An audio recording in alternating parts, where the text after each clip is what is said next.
most difficult boxes in a retail project to complete. As you can see, this is a intricate design with all of the drainage points for the freezers and the fridges, as you can see with the lights. This is actually where construction gets difficult in a retail project.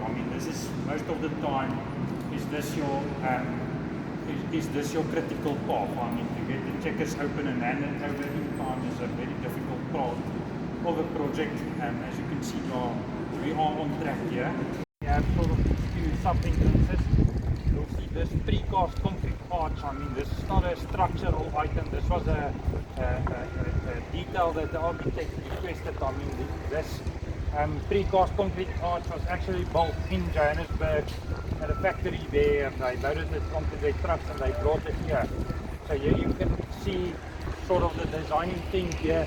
You can see the silver fins, they still need to install them. There's going to be at each of these sections that's been hanging from the top, there will be a steel fin that's going to be installed from left to right. So they will be installed and we're going to paint them installed. So yeah, still a lot of work, but everything should be done at the end of April.